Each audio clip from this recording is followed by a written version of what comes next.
Hello प्यारे बच्चों, क्या हाल चाल है आप सभी के डियर स्टूडेंट्स। तो देखिए प्यारे बच्चों, अपने कर रहे थे फिजिक्स का चैप्टर नंबर 4, जिसका नाम है इलेक्ट्रिक कैपेसिटेंस। ठीक है, तो आज अपने इसका पार्ट नंबर 13 करने जा रहे हैं। और बिल्कुल वैसे ही जैसे प्रीवियस वीडियो में था, अपने जो हिंदी और इंग्लिश मीडियम दोनों के लिए मैं ये कंबाइन वीडियो बना रहा हूँ, क्योंकि इसमें अपने न्यूमेरिकली डिस्कस करेंगे।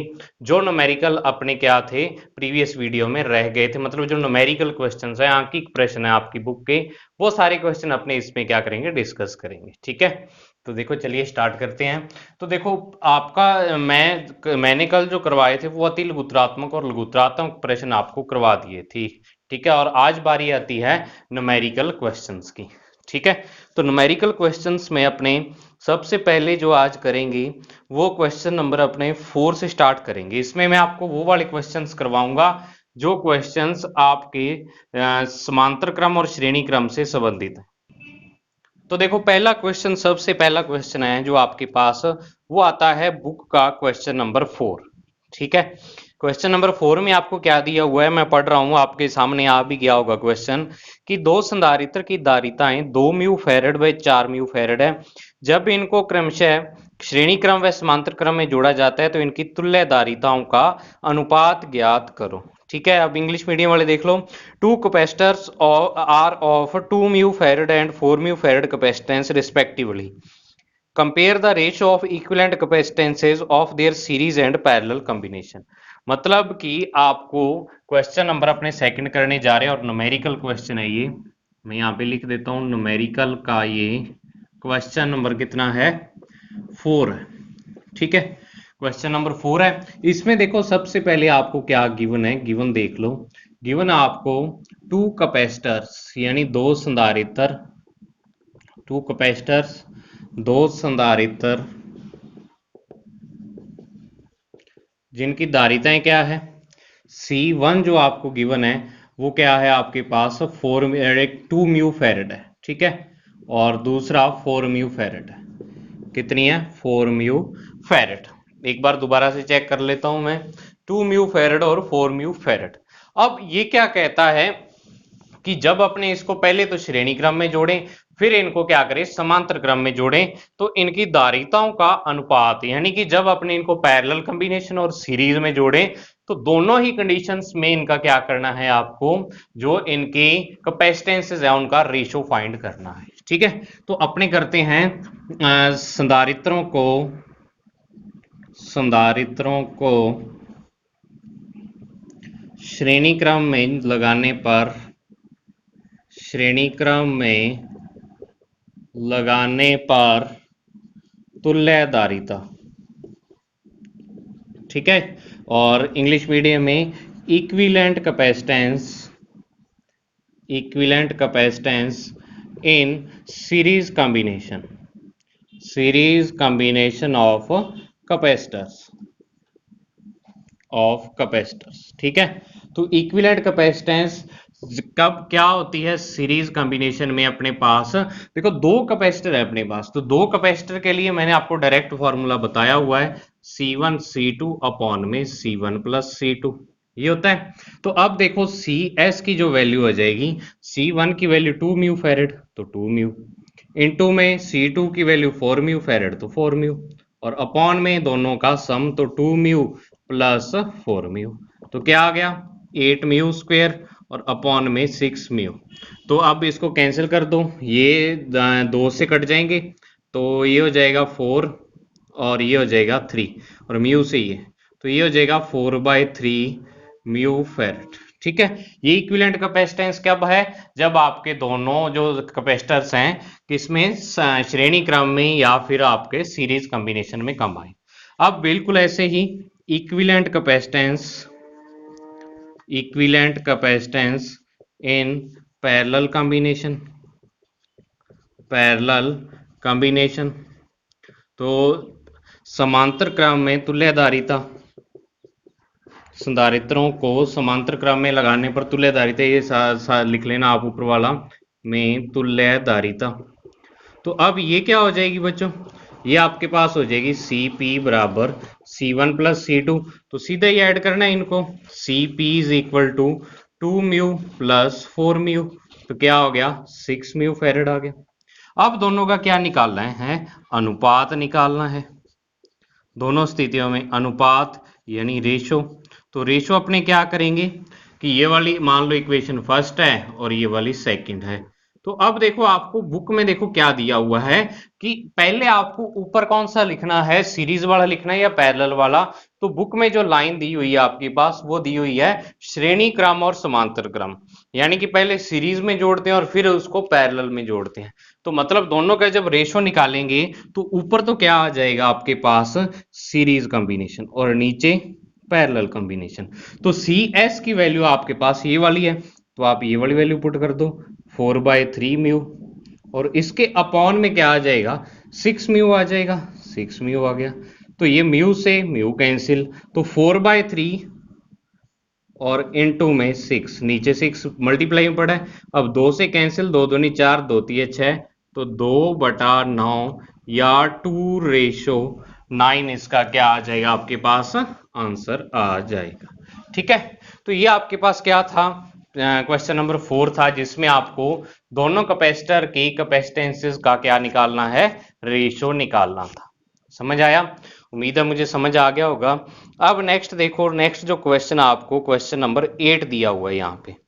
तो क्वेश्चन नंबर 8 में पहले इसको आप क्या करो, इसका स्क्रीनशॉट लेना चाहो तो स्क्रीनशॉट ले लो।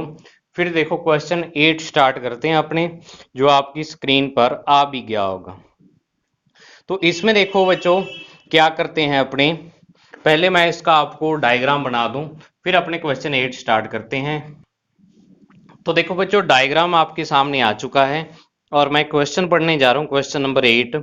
तो इसमें देखो आपको सबसे पहले हिंदी मीडियम वाले कि चित्र में प्रत्येक संधारित्र की धारिता 1 म्यू फैराड है, ए और बी के मध्य तुल्य धारिता ज्ञात कीजिए। ठीक है, इंग्लिश मीडियम वाले देखो, in figure shown each capacitor और is of 1 mu capacitance, find equivalent capacitance between points A and B. यानी आपको क्या दिया हुआ है, एक डायग्राम दिया है और उसमें आपको इक्विवेलेंट कैपेसिटेंस निकालनी है। ये डायग्राम है। अब यहाँ पे एक कैपेसिटर लगा हुआ है, यहाँ पे 2, यहाँ पे 4 और यहाँ पे देखो कई बच्चे यहाँ पे ये गलती करते हैं, और बहुत सारे बच्चे, मैंने ये टेस्ट में एक बार पिछली बार दिया था क्वेश्चन, बहुत सारे बच्चों ने ये गलती की कि वो यहाँ पे 2 कैपेसिटर मान लेते हैं। उनको मानने का रीजन पता है क्या है, कि यहाँ पे जो बुक में क्या है सीधी लाइन लगा रखी है ऐसी, तो यहाँ पे सीधी लाइन ना लगा के क्या करना चाहिए, डॉट डॉट लगाना चाहिए, जिससे क्या पता लगता है कि ये वाली एक कैपेसिटर की क्या है, सीरीज है, और इस सीरीज में 8 कैपेसिटर लगे हुए हैं। यानी ये 2 कैपेसिटर नहीं है, ये 8 कैपेसिटर है, मतलब 8 कैपेसिटर की सीरीज है। तो आपको इस ए और बी पॉइंट के बिटवीन क्या करना है, इक्विवेलेंट कैपेसिटेंस निकालनी है। तो अब देखो क्या होगा सारे, अब अगर मैं इसकी बात करूं, इन दोनों की, ये चारों की और ये 8 की, तो आपस में तो ये सारे किस कॉम्बिनेशन में है, ये पैरेलल कॉम्बिनेशन में है। लेकिन यहां पे अगर एक लाइन की बात करूं, एक रो की बात करूं, तो एक रो में या एक लाइन में ये सारे जो कैपेसिटर हैं ये किसमें है, श्रेणी क्रम में है या सीरीज कॉम्बिनेशन में है। ठीक है, तो अब अपने को क्या करना पड़ेगा, अपने क्या करते हैं कि हर एक लाइन की इक्विवेलेंट कैपेसिटेंस निकाल लेते हैं, हर एक लाइन की तुल्यधारिता निकाल लेते हैं, फिर सारों का डायरेक्ट सम कर देंगे, क्योंकि अपने को पता है कि सारे जो कैपेसिटर्स हैं ये वाली सारी लाइंस एक दूसरे के क्या हैं, ये पैरेलल कॉम्बिनेशन में या समांतर क्रम संयोजन में है। ठीक है, तो इसको ऐसे सॉल्व करेंगे।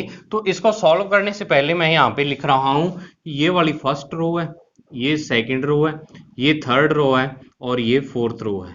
ठीक है, और एक चीज और मैं आपको बता दूं कि जो आपकी संजीव आती है, संजीव पासबुक या एक्सीलेंट वगैरह या फिर जो एसपी है, उसमें थोड़ा सा डिफरेंट टाइप में ये क्वेश्चन दिया हुआ है। तो मैं आपको दोनों टाइप में करवाऊंगा, जो बुक में दिया हुआ उसके हिसाब से भी और दूसरे के हिसाब से भी। वैसे होना तो उसी हिसाब से चाहिए था, लेकिन चलो बुक में यहाँ पे बस, बुक में पता क्या फर्क है, यहाँ पे डैश नहीं लगाया हुआ।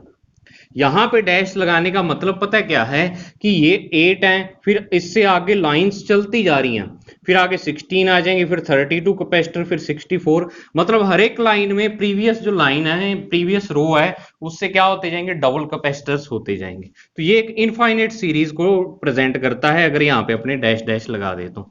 वैसे है तो डैश डैश लगा के वाला ये क्वेश्चन, लेकिन चलो मैं आपको दोनों टाइप में करवाता हूँ। ठीक है, तो अब देखो अगर मैं आपको यहाँ पे लिखें अपने given capacitance of each capacitor यानी प्रत्येक संधारित्र की धारिता, प्रत्येक संधारित्र की धारिता कितनी दी हुई है आपको 1 म्यू फेरेड। एक चीज मैं आपको और कहना चाहूंगा कि मैं आपको इतनी थ्योरी लिखवा रहा हूं, बोर्ड पर थ्योरी लिखवा के क्वेश्चन करवा रहा हूं, इसका मतलब ये है कि आपने भी जब इनको पेपर में करना है तो ये सारा जिस टाइप से मैं लिखवा रहा हूं उसी टाइप से लिखते हुए करना है। डायरेक्ट न्यूमेरिकल की तरह नहीं भी आप कैलकुलेशन करके और उसको क्वेश्चन को कंप्लीट कर दो, पूरे नंबर नहीं मिलते उसमें, ठीक है ना। तो इस तरह से आपको लिखना पड़ेगा। अब देखो नाउ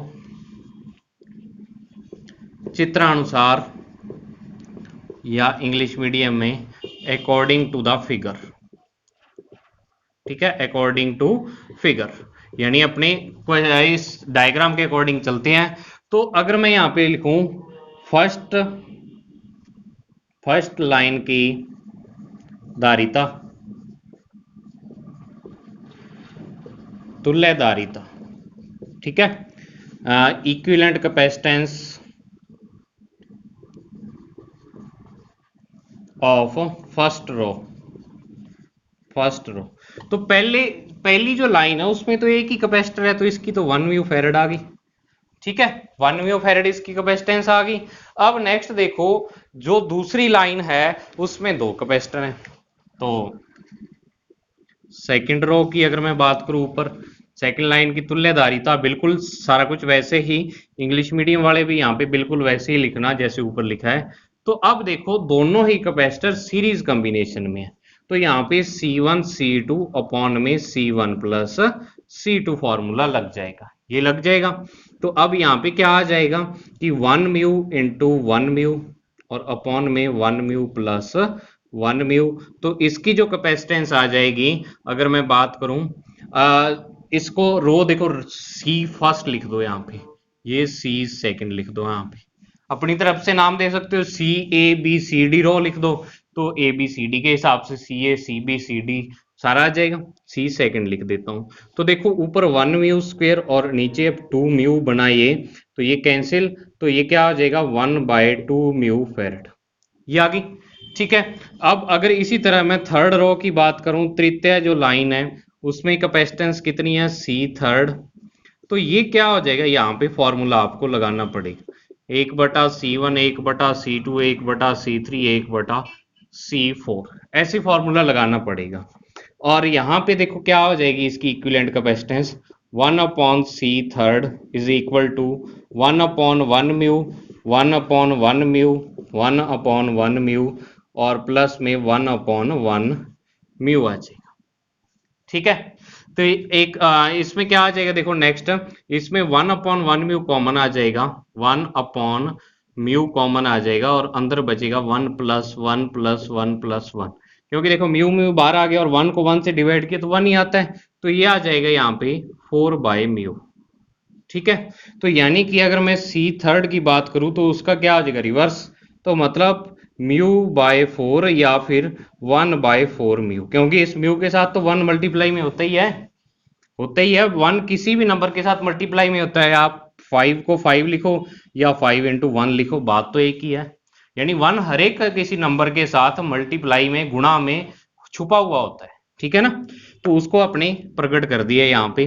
अब बिल्कुल इसी तरीके से सिमिलरली अगर मैं फोर्थ रो की बात करूं तो आपको फोर्थ रो के लिए निकालने की जरूरत नहीं है, C4 लिखो यहाँ पे और यहां लिखो 1/8 म्यू फेरेड, 1/8 म्यू फेरेड इसकी क्या आ जाएगी कैपेसिटेंस या धारिता आ जाएगी, क्योंकि 8 संधारित्र हैं तो 8 को 8 बार जोड़ना पड़ेगा, तो ये आ जाएगा, ठीक है। अब देखो यहां पे लिखता हूं मैं नाउ तुल्य धारिता या इक्विवेलेंट कैपेसिटेंस, तुल्य धारिता या इक्विवेलेंट कैपेसिटेंस। तो अब देखो इस रो की आ गई C फर्स्ट, इसकी C सेकंड, इसकी C थर्ड और इसका C4, ये आ जाए।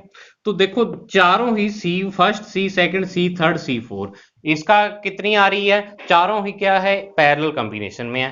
तो पैरेलल में है तो अपने इनको डायरेक्ट ऐड कर देंगे, सी फर्स्ट, सी सेकंड, सी थर्ड और प्लस सी फोर्थ। ठीक है, ये आ जाएगा। तो अब इक्विवेलेंट कैपेसिटेंस यानी सी की अगर मैं वैल्यू यहाँ पे निकालना चाहूँ तो क्या आ जाएगा, 1 प्लस 1/2, सॉरी 1 म्यू, म्यू को तो भूलना नहीं है, 1/2 म्यू, 1/4 म्यू प्लस 1/8 म्यू। ठीक है, तो इसमें म्यू कॉमन आ जाएगा और अंदर बचेगा 1 प्लस 1/2 प्लस 1/4 प्लस 1/8 और साथ में म्यू।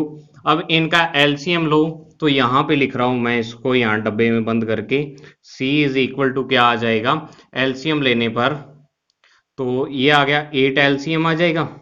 तो ऊपर यहाँ पे 8, फिर 2 को 8 से डिवाइड किया 4, फिर क्या आ जाएगा 4 को 2 और लास्ट में 1, और यहाँ पे म्यू साथ में चल रहा है, तो C is equal to 15/8 mu farad, या लगभग आपकी बुक का जो आंसर है वो 2 म्यू फेरेड दिया हुआ है। 15/8 वैसे तो 1.9 कुछ बनेगा, लेकिन आप इसको जब सॉल्व, इसको अप्रोक्सीमेट आंसर बुक में लिया हुआ है 2 म्यू फेरेड का।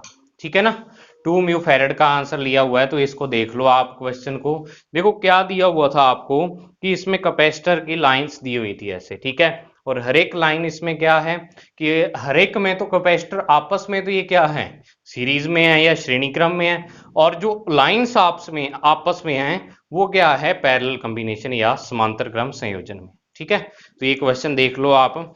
फिर अपने चलते हैं नेक्स्ट क्वेश्चन पर, इसको उतार लो, स्क्रीनशॉट ले लो बच्चों आप इसका।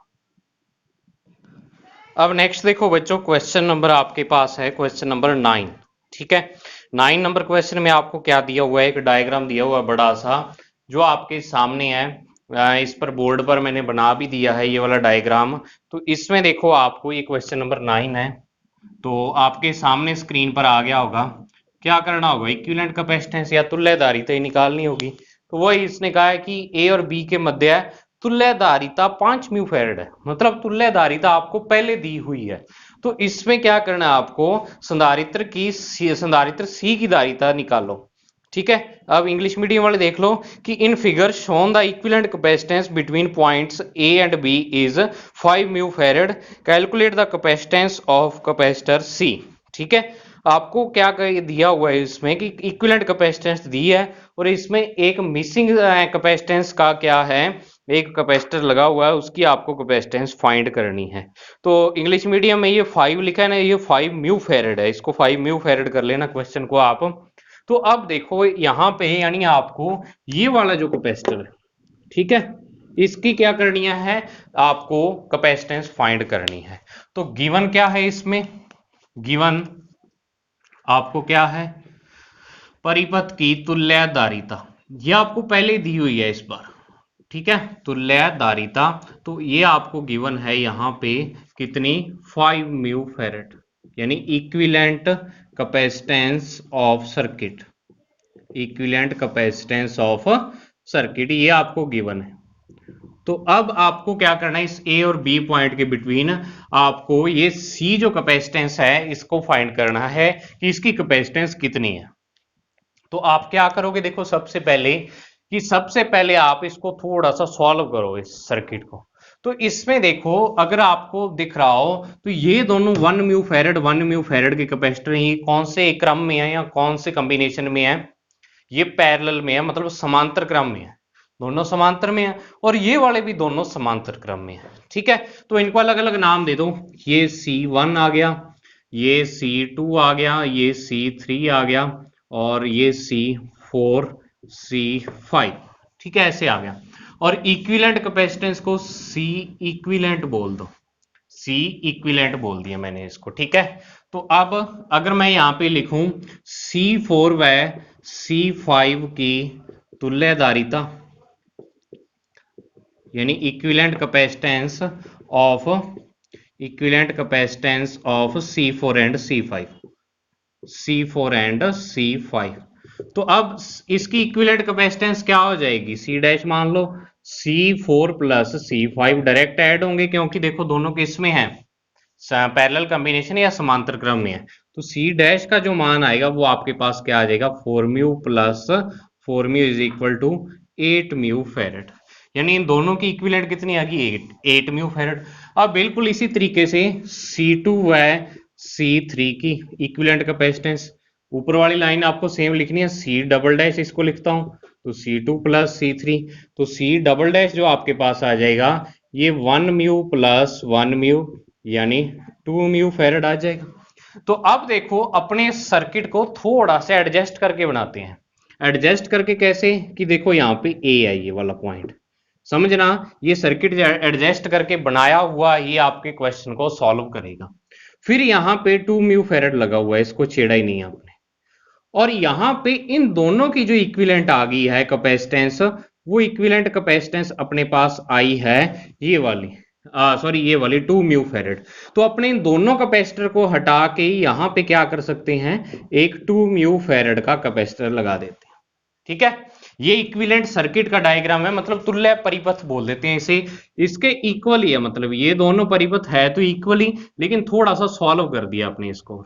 अब बात आती है यहाँ पे, तो यहाँ पे ये एक सी धारिता का, सी कैपेसिटेंस का कैपेसिटर लगा, फिर इस 4 म्यू फेरेड और 4 म्यू फेरेड की 8 आई, तो यहाँ पे 8 म्यू फेरेड का आप क्या करो, कैपेसिटर लगा दो, संधारित्र लगा दो। ठीक है, और इसको ऐसे, और फिर यहां से ये लाइन आ रही आगे, तो इसको आगे जोड़ के और यहां पे आप V से इसको कनेक्ट कर दो। ठीक है, अब देखो इसको समझ में नहीं आ रहा कि कौन कौन से पैरेलल में है, कौन कौन से सीरीज में है। ठीक है, समझ में नहीं आ रहा तो इसको थोड़ा सा मैं ऐसे पकड़ के और ऐसे घुमा देता हूं। तो ऐसे जब घुमाऊंगा तो इस सर्किट को मैं ऐसे बना रहा हूं, देखो ये ए पॉइंट को घुमा के इधर ले आया मैं, और इस ए पॉइंट से एक टेढ़ी तार निकल रही है, और इस टेढ़ी तार पर क्या है, यहां पे ये 2 म्यू फेरेड का है, फिर ये तार आगे जाके इससे जुड़ रही है, एक 2 म्यू फेरेड का यहां पे है, और देखो यहां पे क्या है, एक नीचे की तरफ जा रही है तार, देखो एक तार तो ये वाली चली गई, एक वायर, और एक वायर इस साइड चली गई। तो यहाँ पे जो पहला कैपेसिटर है वो 8 म्यू, पहला कैपेसिटर सी है और दूसरा 8 म्यू फेरेड का है, और ये आगे तारें, ये वाली वायर जो 2 म्यू फेरेड से आ रही है, इसको मैं लिख देता हूं यहाँ पे 2 म्यू फेरेड और 2 म्यू फेरेड, और ये वाला है सी म्यू फेरेड, और ये 8 म्यू फेरेड। सी म्यू सॉरी 8 म्यू फेरेड वाली वायर ये वाली, ठीक है, ये वाली वायर, और 2 म्यू फेरेड वाली वायर आगे यहाँ पे जुड़ के, और आगे किससे जुड़ रही है, बी से। तो 2 म्यू फेरेड और 8 म्यू फेरेड वाली वायर जुड़ के यहाँ किससे जुड़ रही हैं, बी से। तो ये देखो ये इसका सिंपल फॉर्म आ गई। ठीक है, सिंपल फॉर्म आ गई है। अब आप इसका क्या कर सकते हो, कैपेसिटेंस निकाल सकते हो। तो कैपेसिटेंस इसकी निकालनी है, तो ये C1 था, C1 ही था, ऊपर ये चल रहा था, और C2 और C3 का आपने C डबल डैश निकाला, तो ये C डबल डैश है यहाँ पे, और ये C लगा ही हुआ है, और ये 8 म्यू फेरेड आपने C डैश निकाला था, तो C डैश आ गया आपके पास। ठीक है, तो अब नेक्स्ट अपने क्या करेंगे कि तुल्य परिपथ बनाने पर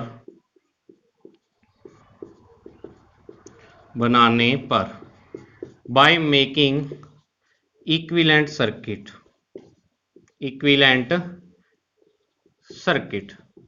ठीक है, अपने क्या किया, इक्विवेलेंट सर्किट बना दिया। तो अब ये वाला आ गया। अब इसमें क्या है कि C1 and C double dash are in series combination में है, यानी कि C1 व C डबल डैश किस में है, श्रेणी क्रम में है। तो इनकी जो तुल्य धारिता है वो आपने देखो, डैश डैश तो बहुत ज्यादा हो जाएंगे, CA मान लेते हैं, जो इनकी तुल्य धारिता CA। तो देखो 1 अपॉन ये क्या आ जाएगी, CA। ठीक है, ये आ जाएगा 1 upon C1 plus 1 upon C double dash. तो 1 अपॉन CA किसकी इक्वल आ गया, 1 अपॉन C1 की वैल्यू 2 म्यू और C डबल डैश की भी 2 म्यू। तो ये आ जाएगा आपस में किसके इक्वल आ जाएगा, 2 म्यू और 2 म्यू। 1 अपॉन सॉरी ऊपर आ जाएगा 1 प्लस 1 और नीचे 2 म्यू, तो 2 अपॉन 2 म्यू। ठीक है, तो ये किसके इक्वल आ जाएगा, जब आप इसको कैंसिल आउट करोगे और यहां से CA की वैल्यू निकालोगे तो 1 म्यू फेरेड की इक्वल आ जाएगी। ठीक है, और बिल्कुल अगर इसी तरीके से मैं बात करता हूं यहां पे कि आपके जो C और C डैश है, ठीक है, C and C dash are in series, तो इनकी जो इक्विवेलेंट कैपेसिटेंस है वो सी बी एज्यूम कर लेता हूं मैं। तो देखो 1/CB इज इक्वल टू, या आप डायरेक्ट फॉर्मूला लगाओ ना इसमें, अपने ऐसे ही यहाँ पे ये वाला लगाया, जो सी बी है वो सी आपका है सी और सी डैश अपॉन में सी प्लस सी डैश, ये आ जाएगा। ठीक है, ये आ गया। तो सी तो सी है, इसकी वैल्यू तो फाइंड करनी है, और सी डैश आपके पास कितना है 8 है, और नीचे क्या हो जाएगा सी प्लस 8, तो यानी 8C अपॉन सी प्लस 8 आ जाएगा सी बी की वैल्यू। ठीक है, अब आपने देखो ये सी बी की वैल्यू आ गई, और ये वाली वैल्यू जो आपके पास आ रही है यहां पे ये सी ए की वैल्यू आ रही है। अब सी ए और सी बी मतलब इन दोनों का इक्विवेलेंट और इन दोनों का इक्विवेलेंट या इन दोनों का तुल्य है, आपस में किस में है समांतर में है। तो यहां पे वही चीज लिख रहा हूं, सी ए व सी बी समांतर क्रम में है। किस में है, समांतर क्रम में है। अतः तुल्यधारिता, तुल्यधारिता यहां पे वही C A and C B are in parallel combination. ठीक है, ये दोनों पैरेलल कॉम्बिनेशन में है, तो अपने इनकी इक्विवेलेंट कैपेसिटेंस फाइंड करते हैं।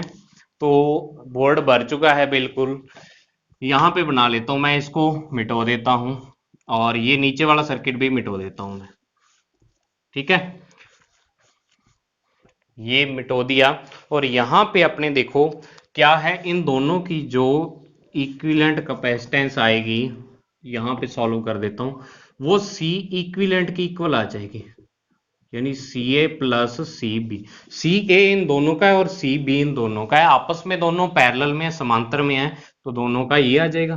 तो सी इक्विवेलेंट आपको 5 म्यू दिया हुआ है, सी ए 1 म्यू, सी बी ये वाला, और यहाँ पे म्यू आ जाएगा, ये साथ में आप म्यू लगा लेना, यहाँ पे म्यू म्यू म्यू म्यू, और यहाँ पे दोनों कैंसिल आउट हो गए, तो ये आ जाएगा 8C अपॉन में क्या आ जाएगा C प्लस 8 म्यू। ठीक है, तो 5 म्यू आपके पास आ गया, यहाँ पे ये एलसीएम आ जाएगा C प्लस 8, तो जब आप इसको इससे मल्टीप्लाई करोगे तो ये 8 म्यू और प्लस में C म्यू और प्लस 8C म्यू यहाँ पे पड़ा ही है। अब इसको क्रॉस मल्टीप्लाई करो इससे, तो 5 म्यू C प्लस और 8 इंटू 5 का क्या आ जाएगा 40 म्यू। अब ये जिस बच्चे की प्रैक्टिस है ना वो बच्चा इसको आराम से कर सकता है।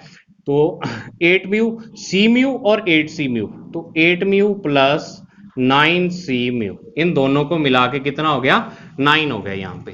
तो अब म्यू सी वालों को तो एक साइड ले आओ, या सी म्यू वालों को और ओनली म्यू वालों को एक साइड।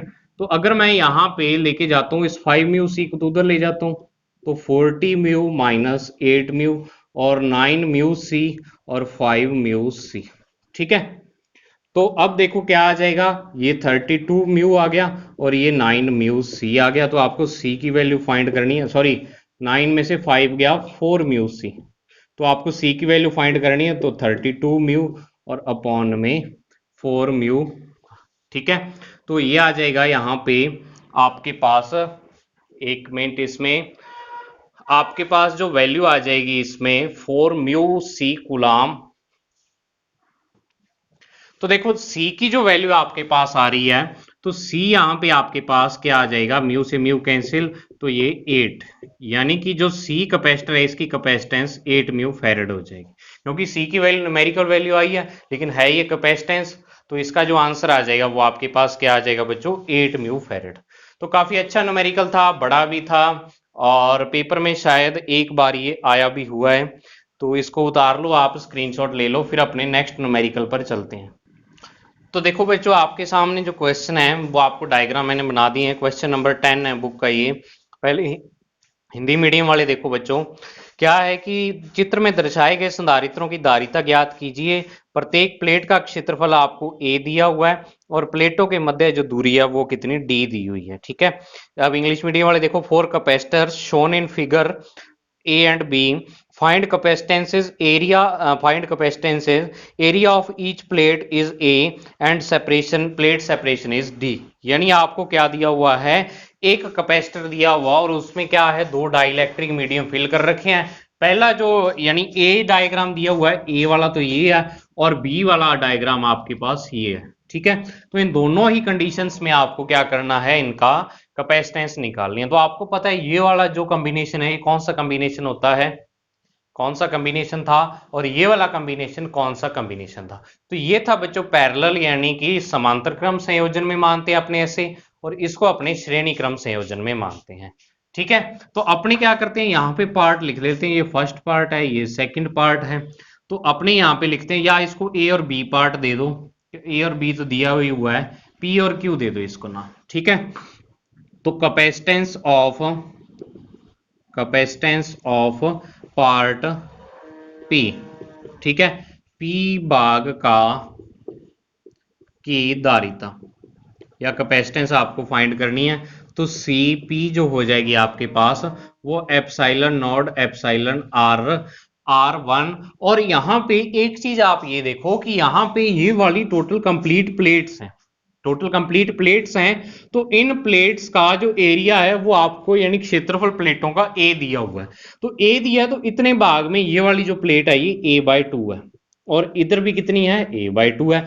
लेकिन दोनों प्लेट, अगर मैं इसके आधे आधे पार्ट की बात करूं, या इसकी थिकनेस या मोटाई या डिस्टेंस या सेपरेशन कितना है, आपको डी दिया हुआ है। तो इसकी जो कैपेसिटेंस लिख रहा हूं a/2 और अपॉन में डी लिख रहा हूं।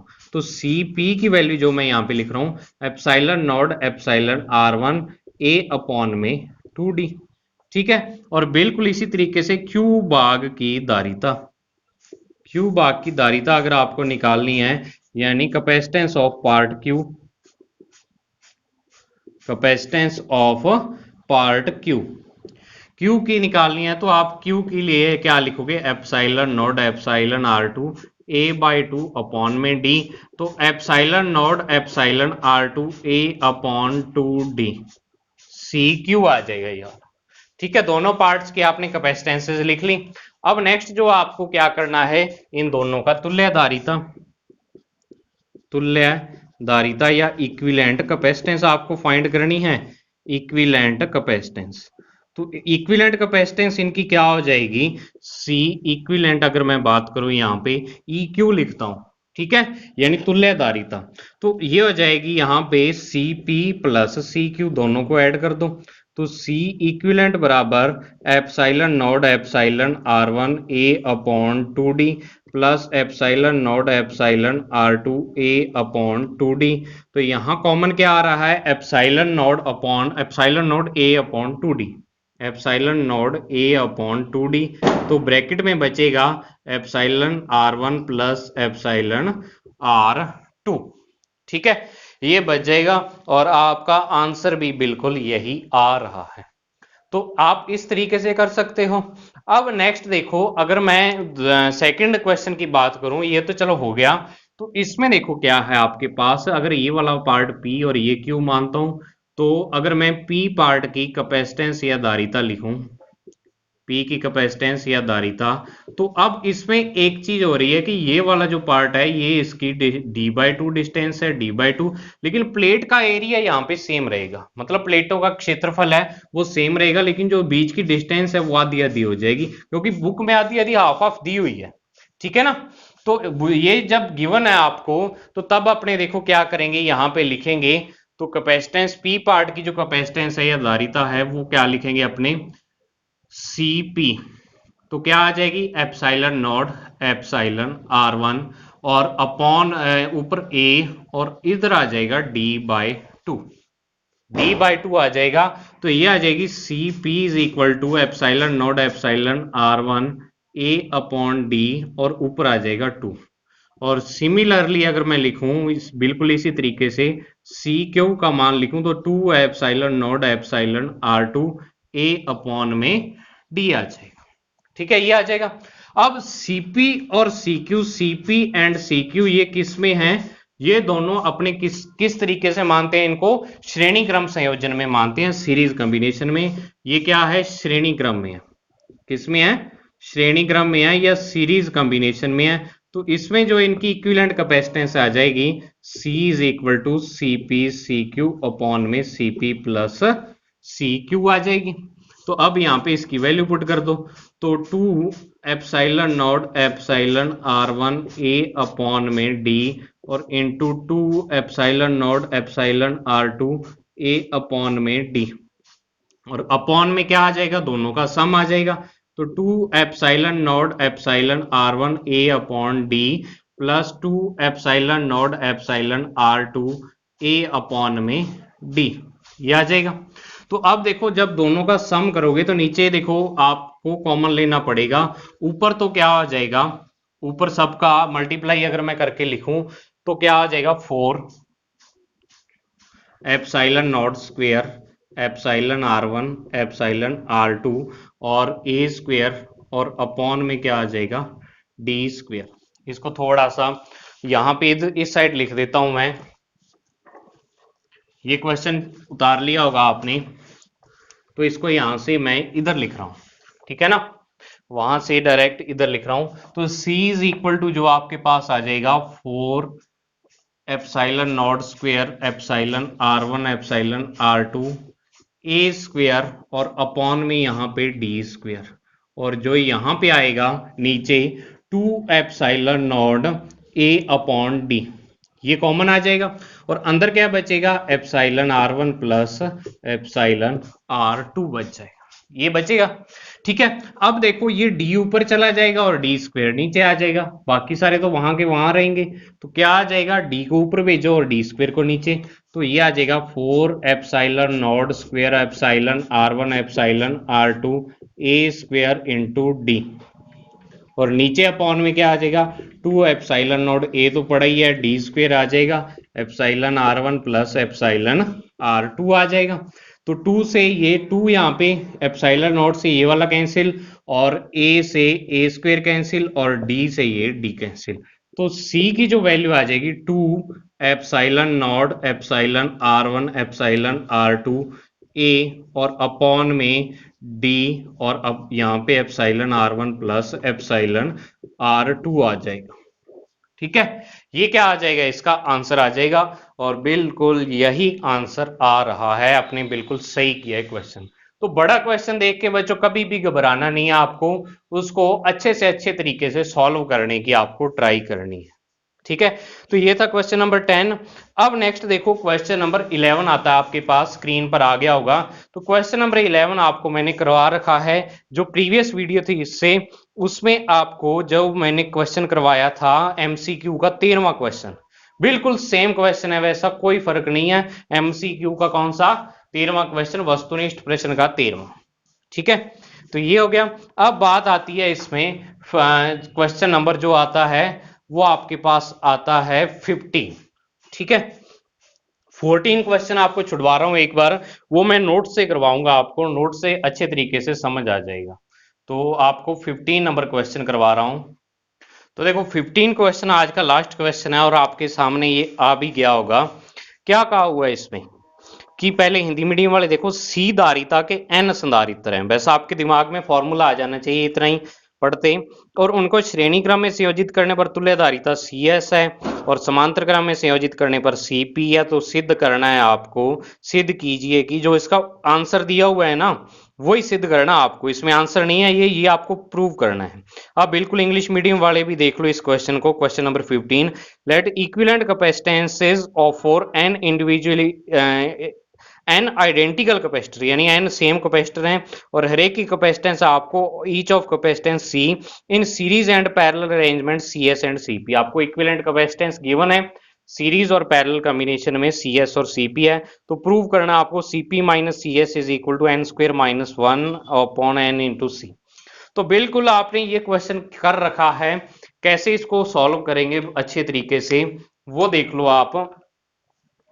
देखो घबराना नहीं है क्वेश्चन को देख के, कभी भी आपको गिवन है, गिवन क्या है यहाँ पे लिख लो आप, एन कैपेसिटर्स है, N capacitors having same capacitance C, having same capacitance C. ठीक है, सी उनकी क्या है कैपेसिटेंस है, यानी एन समानधारिता कितनी है? समानधारिता सी के संधारित्र आपको गिवन है। तो अब आपको कहा हुआ है कि जब इनको समांतर क्रम में जोड़ते हैं और श्रेणी क्रम में जोड़ते हैं, मतलब इनको पैरेलल कॉम्बिनेशन या सीरीज कॉम्बिनेशन करते हैं, तो इनका आंसर आपको क्या करना है? डिफरेंस निकालना आपको। तो पहले क्या लिखेंगे अपने? श्रेणी क्रम में संयोजित करने पर, श्रेणी क्रम में संयोजित करने पर तुल्यधारिता, करने पर तुल्यधारिता, ठीक है, इक्विवेलेंट कैपेसिटेंस इन सीरीज कॉम्बिनेशन। तो सीरीज कॉम्बिनेशन में इक्विवेलेंट कैपेसिटेंस क्या होती है? जब अपने एन सेम कैपेसिटेंस के कैपेसिटर को ऐड करते हैं या लगाते हैं, या एन समान धारिता के संधारित्रों को संयोजित करते हैं, तो वो होती है C अपॉन एन, ठीक है। और इसी प्रकार अगर मैं कहूं समांतर क्रम में, ठीक है, समांतर क्रम, और ऊपर सारी लाइन सेम आ जाएगी, यानी पैरेलल कॉम्बिनेशन में ये कितनी हो जाएगी? पैरेलल कॉम्बिनेशन में तो ये समांतर क्रम में वो जो धारिता आएगी वो CP आ जाएगी, और ये आ जाएगी N इंटू सी, इसकी इक्वल आ जाएगी। अब आपको देखो जो डिफरेंस लेना है क्वेश्चन में वो CP माइनस CS लेना है। तो CP माइनस CS जैसा क्वेश्चन में लेफ्ट हैंड साइड ले लेते हैं अपने CP minus CS। Now according to the question, ठीक है, अकॉर्डिंग टू क्वेश्चन यानी प्रश्नानुसार, हिंदी में इसको बोल देते हैं। तो प्रश्नानुसार CP माइनस CS, तो ये आ जाएगा आपके पास CP की वैल्यू NC है और CS की वैल्यू C अपॉन N है। तो इसमें C कॉमन आ जाएगा और अंदर बचेगा 1N माइनस 1 अपॉन N। तो C ये N क्या हो जाएगा इधर? N square minus N upon N, और is equal to right hand side. 2 step में आंसर आ गया, ठीक है ना। तो ऐसे क्वेश्चन को देख के कभी भी आपको घबराना नहीं कि ये सर क्या दे दिया या क्या आ गया। तो ये थे बच्चों आपके न्यूमेरिकल क्वेश्चन जो आपके सीरीज और पैरेलल कॉम्बिनेशन से थे। तो इन क्वेश्चन को अच्छे तरीके से करना, आप जब तक खुद नहीं करके देखोगे तब तक आपके ये वाले क्वेश्चन नहीं हो पाएंगे। तो अपने मिलते हैं नेक्स्ट वीडियो में नए टॉपिक के साथ, नई स्पीड के साथ। तब तक के लिए thank you, have a nice day dear students.